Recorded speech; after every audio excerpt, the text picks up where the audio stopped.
Salve, salve, torcedor santista. Eu sou o Luiz Oshiro, esse é o canal Oriente Santista. Hoje eu vou conversar com vocês, principalmente sobre Giuliano. Também vou passar rapidinho pela situação que teve durante essa semana sobre o estádio, algumas notícias que surgiram, né? Mas o importante mesmo é falar sobre o nosso meia Giuliano, tá? Eu não, de verdade, tá? Sendo sincero com vocês, eu não me senti confortável de ficar enchendo linguiça, tá? De jogar conteúdo para vocês que não fossem interessantes, porque eu acho que na verdade isso acabou prejudicando a semana do Santos. E a gente vai conversar sobre isso a partir de agora, tá?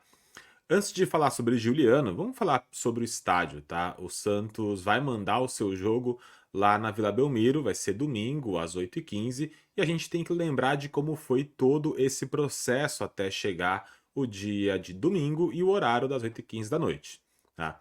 Se você ainda não sabe como funciona, né, a divisão, né, dos direitos de televisão, o Santos vende os seus direitos como mandante, assim como Palmeiras, Corinthians, São Paulo, todos os clubes vendem para as emissoras de TV, né, que é o Campeonato Paulista, nesse caso, é o Paulistão, né, a Federação Paulista que faz a negociação, e no Campeonato Brasileiro os clubes negociam por si só, né. Mas no Campeonato Paulista, especificamente, a gente tem a situação de que as TVs têm uma ordem, né, que elas pagaram para poder decidir. Quem decide primeiro é a TV Record, depois a Cazé, depois a TNT, depois vem a Cazé com um quarto jogo e o Paulistão Play tem os jogos para poder transmitir, todos eles que não são da TNT. A TNT tem um contrato com exclusividade. Todo jogo na TNT é exclusivo TNT e Max. E o Paulistão Play pega o restante dos jogos. Onde a gente precisa chegar nesse assunto, tá? Primeiro vem a parte técnica, tá? Os clubes eles decidem mais ou menos as datas onde eles podem jogar, que vai ser conveniente para o clube, que vai ser tecnicamente bom para o clube. O Santos basicamente disse que jogamos em qualquer data desde que não prejudique a preparação. A gente vê que o Giuliano não está pronto para jogar nem no domingo. Imagine se fosse na sexta. Na sexta talvez ele nem pudesse entrar em campo. Se o Carille deu a declaração de que ele pode jogar somente 20, 30 minutos no domingo, se fosse na sexta-feira, com certeza ele não poderia entrar em campo. Então a gente já entende que só por isso já se justifica não ser sexta-feira. Na segunda-feira perderíamos Rincon e Otero, então sobram sábado e domingo. O Santos tinha um acerto com a Neoquímica para jogar no sábado ou no domingo, mas também não queria jogar às 11 para não prejudicar fisicamente os jogadores, não desgastar demais, não acabar perdendo por lesão. Então, sobram os horários da tarde e da noite, confrontando com as sedes originais de São Paulo e Palmeiras, que é São Paulo. Quando um clube se inscreve no Campeonato Paulista, ele escolhe a sua sede. O Santos escolheu, logicamente, a Vila Belmiro. Então, por exemplo, se o Palmeiras quisesse mandar um jogo no Urico Mursa, ele não poderia mandar esse jogo no Urico Mursa se confrontasse com a data do Santos. Não é que a preferência de jogar na capital é dos clubes, é que a sede deles é em São Paulo. Então, para você fazer um jogo atípico em São Paulo, você pode fazer desde que não atrapalhe os outros concorrentes que têm a sua sede original em São Paulo. No caso, São Paulo e Palmeiras vão jogar sábado e domingo, então o Santos não poderia jogar. Sobra basicamente a Vila Belmiro para jogar no domingo às 8h15. Por que 8h15? A TNT queria um jogo que é dela, exclusivo, sem concorrência alguma, sem concorrer com o horário das 4 ou das 6. Ah, mas e no sábado? O Palmeiras joga mais cedo, não podia jogar mais tarde no sábado? Tem Fla-Flu. E aí a TNT transmite para o Brasil inteiro e não queria concorrer com um clássico carioca. Então, obviamente, que ela também coloca no domingo, onde não tem Campeonato Mineiro, não tem Campeonato Carioca, ela vai literalmente nadar de braçada na audiência. Enfim, justificam-se todos os fatores aí para que o Santos realmente escolhesse domingo. O horário é ruim para quem vai de São Paulo para Santos? Obviamente é ruim. Mas vamos pegar pelo histórico dos clubes. A gente tem quarta-feira, 9h30, 9h45, onde às vezes não tem nem transporte público para voltar de volta para sua casa, né? Então, quando um time joga em São Paulo, joga um pouco mais longe, e o torcedor quer ir no jogo, não tem desculpa, ele simplesmente vai, tá? Então, tem clubes até que jogam muito mais na quarta-feira por causa do interesse de TV. O Santos não joga tanto na quarta-feira à noite, então o torcedor até tá meio que acostumado a não ter esses jogos mais tarde, né? Então a gente precisa entender que se é para ir no jogo, vai no jogo, não importa o horário.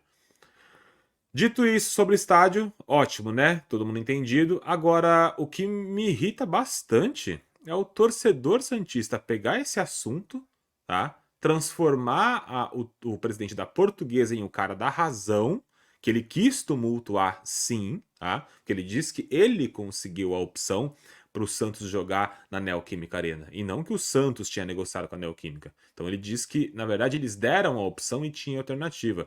O presidente da Portuguesa, ele colocou uma faísca e a torcida do Santos simplesmente começou a achar que ele tinha razão e começaram realmente a discutir entre si.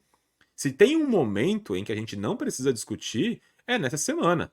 Há quanto tempo o Santos não joga uma quartas de final de um Campeonato Paulista, um mata-mata, para tentar chegar numa semi, numa final, para disputar um título? Há quanto tempo isso não acontece com o Santos? Na semana em que o torcedor, em que você, torcedor, tinha que realmente aproveitar essa semana da expectativa, da ansiedade, da preparação, é sério que vocês vão ficar discutindo sobre capital, sobre Vila Belmiro, sobre estádio, sobre arena, capacidade, 50 mil, 12 mil, vão ficar dando razão para torcedor adversário, para presidente da Portuguesa. Vão criar essa crise no momento em que a gente devia estar vivendo expectativa de uma quarta de final? Cara, ele jogou uma faísca e vocês todos estão caindo. Esquece o presidente da Portuguesa. Esquece Vila ou Morumbis ou a Neoquímica ou qualquer outro estádio. Vai jogar no domingo às 8h15. Tá marcado, não tem mais o que fazer. É incentivar, torcer e apoiar.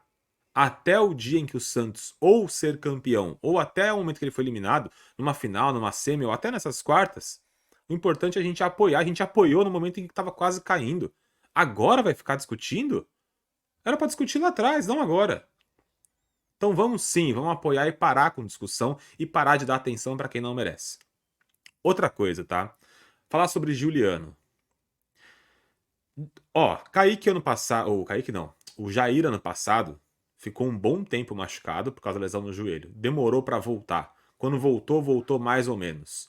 No começo desse ano, todo mundo achava que ele ia substituir o Joaquim, porque o Joaquim seria vendido, e até agora ele praticamente não jogou, foi jogar na última rodada. Ninguém ficou reclamando da falta do Jair. Morelos, quando chegou, a mesma coisa, ficou um tempo fora, não jogava, demorou para se recuperar, salário alto. E quando voltou, voltou ainda acima do peso e sem ritmo. Ninguém ficou reclamando da falta do Morelos, que o Morelos era o novo Goulart, que o Jair era um cara que era bichado, não poderia jogar futebol. Ninguém ficou falando isso. Eu acho que tem alguns culpados nessa história toda. Óbvio, a culpa maior é da ansiedade do torcedor. Mas a culpa não é do torcedor. Quem causou a ansiedade foi o próprio Santos. Se o Santos esse ano tá jogando nota oficial para tudo e para todos a todo momento, para esclarecer toda e qualquer dúvida que torcedores ou imprensa tenham, para qualquer coisa, seja para patrocínio, seja para inscrição de jogador, seja para dispensa de jogador, o tempo todo é nota oficial. Contratação de técnico teve nota também. Nota oficial para tudo o que aconteceu no Santos esse ano. Entrevista coletiva para acordo de TV, para patrocínio novo. Tudo o Santos deu coletiva e fez nota oficial. Só que o importante não é você fazer nota oficial da coletiva, é dar a informação correta para que não se cause uma falsa expectativa. Na semana em que todo mundo falava sobre patrocínio Master, o Santos abre uma coletiva para um patrocínio que não é o Master, é da Omoplata, que é o da canção. Ótimo, dinheiro a mais. Só que ficou a dúvida. Há ou não há uma proposta para patrocínio Master no Santos? E que é a história do patrocínio recorde? A que momento vai acontecer o patrocínio recorde Master do Santos? E ficou alimentando aquilo até o momento em que realmente tem a renovação com a Blaze, né? A Blaze continua no Santos, o Santos tem o seu valor recorde, mas demorou para acontecer. Óbvio que, na minha opinião, o Marcelo Teixeira deu um golpe de mestre, conversou lá com os caras da Parimatch, fez uma proposta que muito provavelmente não seria concretizada, mas somente para usar essa proposta para tirar mais dinheiro da Blaze. Eu tenho realmente uma crença de que isso seja verdade, tá? E deu certo, palmas pro Teixeira, muito bom. Só que assim, precisa da informação correta. Se todo mundo tivesse falado desde o começo, lá no jogo contra o Palmeiras, Juliano se machucou, não joga mais a primeira fase, talvez o mata-mata, Ninguém ia ficar especulando sobre Juliano, assim como ninguém ficou especulando sobre Jair, assim como ninguém ficou especulando sobre agora a volta do Kevson, ou do Alisson, ou de qualquer outro jogador que a gente sabe que rompeu o ligamento e não tem chance nenhuma de voltar. Ninguém reclamava da falta do Felipe Jonathan ano passado, porque todo mundo sabia que ele tinha passado por cirurgia e não iria voltar. A gente não tinha lateral esquerdo, nosso lateral esquerdo era um moleque da base que nunca tinha tido experiência no profissional. E mesmo assim ninguém ficou chorando a volta do Felipe Jonathan. Pô, mas tá demorando. Pô, mas que cirurgia foi essa? Será que o cirurgião é bom? Será que o médico é bom? Como é que tá o departamento médico? Por que o Felipe Jonathan não volta? Ninguém ficou reclamando. Porque a informação estava lá, todo mundo sabia. Faltou ao Santos informação. Juliano não joga, não volta. Mas não, querem fazer média. Talvez contra o Corinthians, talvez contra o São Paulo, talvez no Morumbi contra o São Bernardo, talvez na Inter de Limeira, talvez nas quartas agora contra a Portuguesa. E o tempo todo sempre talvez, talvez, talvez. E cada vez que ele não entra em campo, a torcida se frustra e reclama.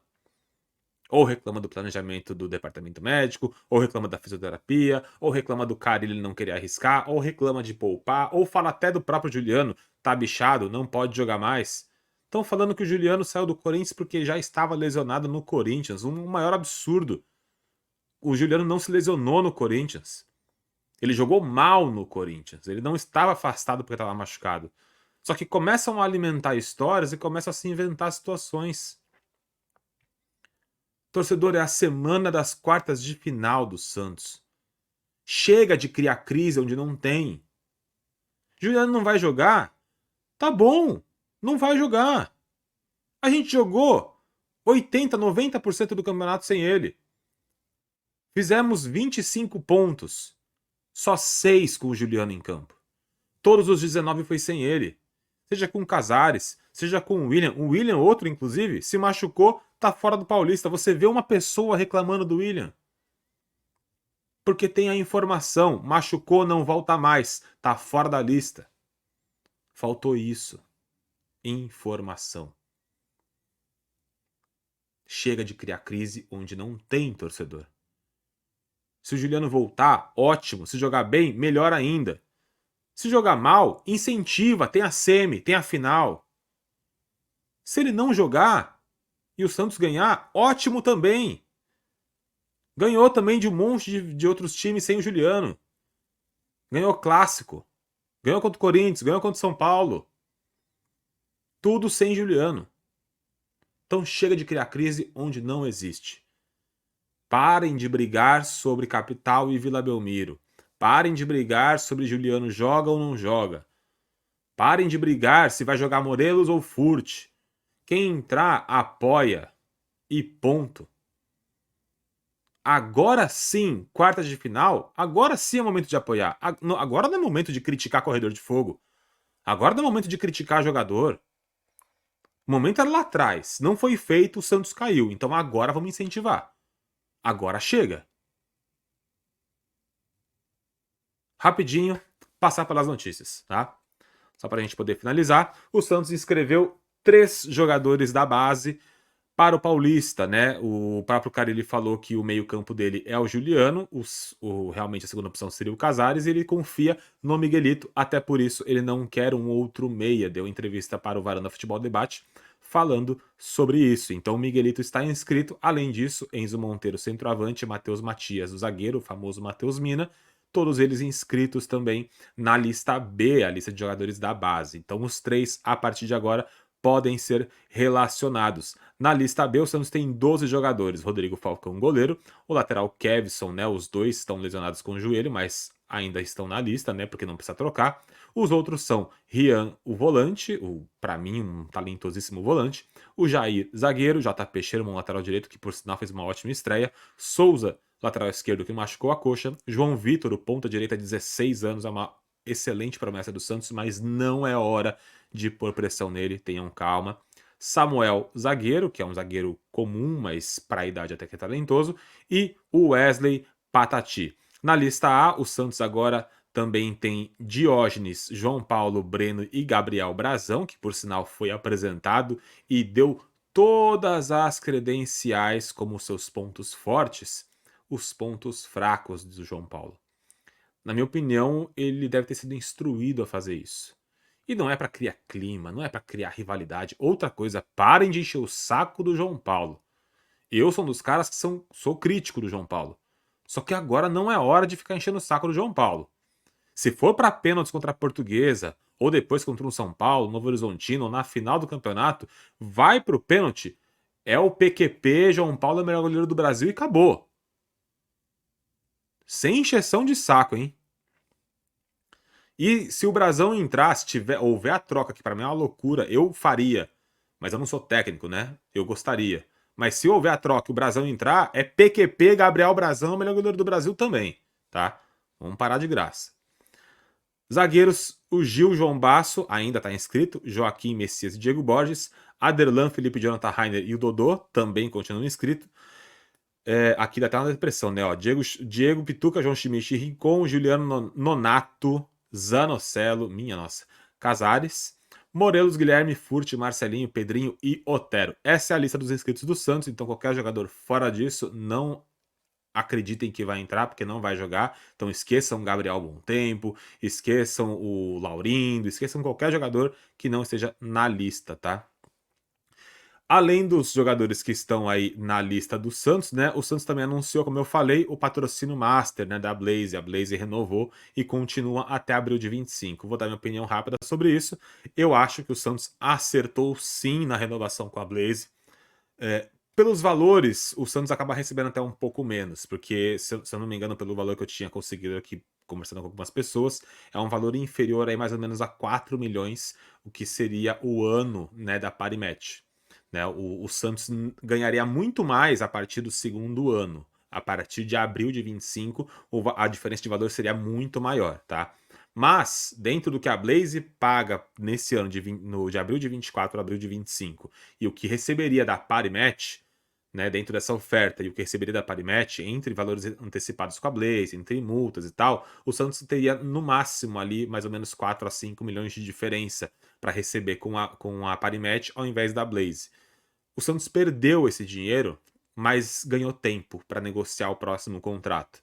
Se no ano que vem o Santos, estando já na primeira divisão e com a possibilidade de estar com o Neymar, o contrato com a Parimatch seria uma furada, porque o Santos teria um valor muito mais baixo do que teria de potencial de mercado. Então o Santos perde pouco agora, mas conseguiu valorizar um contrato que já estava vigente. Não rompeu o contrato, continuou com o mesmo material esportivo vendendo, mesmo patrocínio na camisa, a ligação continua ali entre pai do Neymar, Blaze e Santos, e o Santos continua também com a possibilidade de, quando acabar esse contrato, ó, o like passou aqui, é para você deixar o like no vídeo também. Não é live, mas deixa o like, se inscreve aqui no canal. Rapidinho, então, o Santos, para mim, acertou. Vai continuar com o mesmo patrocinador, com a mesma relação com o Neymar. Vai ter ali um valor maior de contrato, um valor que já estava previsto em contrato, conseguiu aumentar sem nada. O Santos não deu nada além, não deu tempo de contrato, não deu nada além para a Blaze e aumentou o valor só por aumentar por causa da negociação com a Parimatch. Então, para mim, foi uma ótima negociação. Enfim, se inscreve no canal, clica para se inscrever aqui embaixo, deixa o like, ajuda bastante o canal a crescer, então o like é muito importante. Deixa um comentário, o comentário também ajuda a engajar o vídeo, tá bom? Eu vou tentar participar mais com vocês aqui, mas trazendo coisa útil, tá? Uma conversa agora com os inscritos, tá? Para quem quiser ficar a partir de agora, é mais com os inscritos mesmo que gostam de falar comigo nas lives. Eu vou procurar fazer mais live de fim de semana por causa dos jogos do Santos, mas durante a semana, de verdade, eu não me sinto à vontade em chegar aqui sem assunto algum e ficar enchendo linguiça com vocês. Falar de coisa que não precisa, criar crise que não precisa. Então eu vou trazer aqui vídeos durante a semana para a gente ir conversando. Se tiver algum assunto mais importante, a gente faz uma live, faz um debate. Se vocês quiserem, até entrem na live comigo, a gente conversa. Mas aí no fim de semana, sim, a gente faz uma live, fala do pré, do pós-jogo. Aí vai ser muito mais legal e mais produtivo. Eu não me sinto confortável em chegar aqui basicamente sem assunto, sem nada para contar para vocês, sem nenhum assunto para a gente discutir, só para realmente aparecer e ficar gerando visualização e tal, até porque isso aqui nem é minha fonte de renda. Então eu quero realmente fazer algo que seja legal para mim e para vocês, tá bom? Então não esquece, se inscreve no canal, curte o vídeo, deixa um comentário, ajuda bastante. Se puder, compartilha. Clica no botãozinho de compartilhar aqui, copia o link e manda para seus amigos, tá bom? Um abraço para todos vocês, eu volto no fim de semana com pré-jogo. Tchau, tchau.